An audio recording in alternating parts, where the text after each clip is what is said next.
أهلا بكم. تمكن ريال مدريد يوم أمس من الفوز على نادي ريال مايوركا صاحب المركز العاشر في الدوري الإسباني بهدف واحد دون مقابل، وجاء هدف ريال مدريد بإمضاء اللاعب المدافع الألماني روديغير في الدقيقة 76 من زمن الشوط الثاني من المباراة.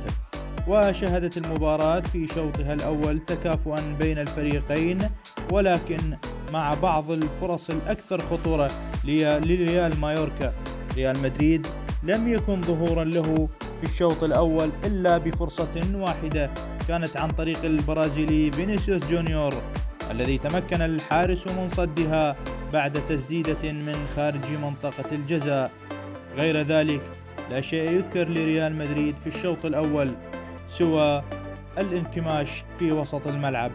أما في الشوط الثاني اختلفت الموازين، خصوصا بعد الدقيقة 70، فقد دخل ريال مدريد يهدد بشكل قوي ويفرض سيطرته في منتصف الملعب، وبدأ يشن الهجمات على مرمى ريال مايوركا، إلى أن حانت الفرصة، ومن ركلة الركنية تمكن روديغير من تسجيل هدف الريال، وبذلك واصل الريال تصدره للدوري الإسباني، خصوصا بعد انتهاء المرحلة الأولى. جيرونا هو الآخر يواصل الملاحقة، خصوصا بعد أن فاز على أتلتيكو مدريد في مباراة مثيرة ب4 أهداف مقابل 3.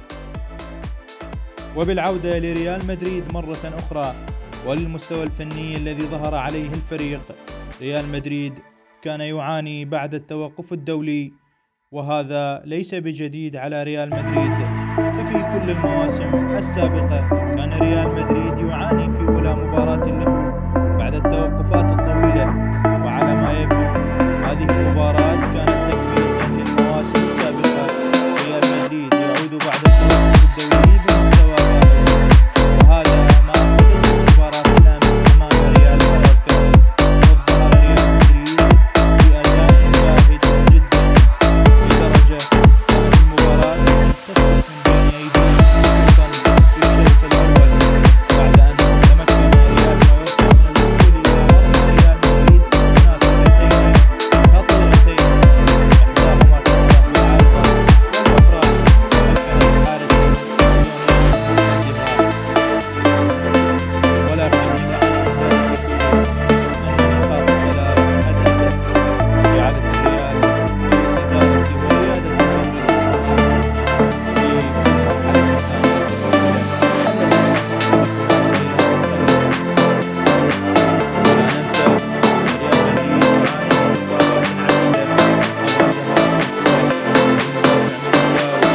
بالإضافة إلى المدافع الآخر الذي يصيب مؤخرا بالتساوي يدرب الخلف، وكذلك إصابة اللاعب الجديد الذي لم نراه إلى أي مباراة رسمية، وهو اللاعب الخطير الشاب أردا جولير، والتي تشير المصادر الإعلامية والصحفية أنه سيكون متواجدا في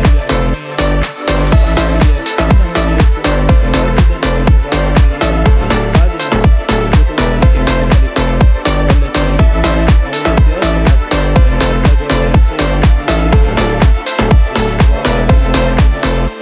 جولير سيكون ضمن بطولة كأس ملك إسبانيا. وعلى الرغم من ذلك إن ما يميز ريال مدريد دفاعه المتماسك، وهذه النقطة اللافتة في ريال مدريد، حيث لم نشاهد ريال مدريد بهذه الجدية في التعامل مع الكرات التي تصل إلى منطقة الجزاء إلا هذا الموسم.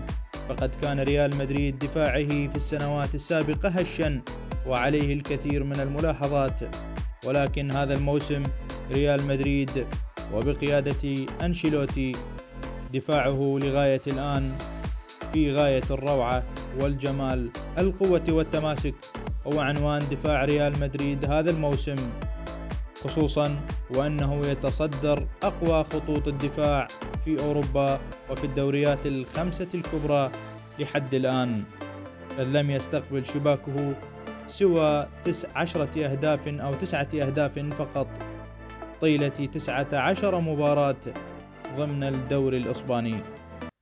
فعل جرس الاشتراك في القناة والإعجاب بالفيديو واترك تعليقا إن ردت ذلك.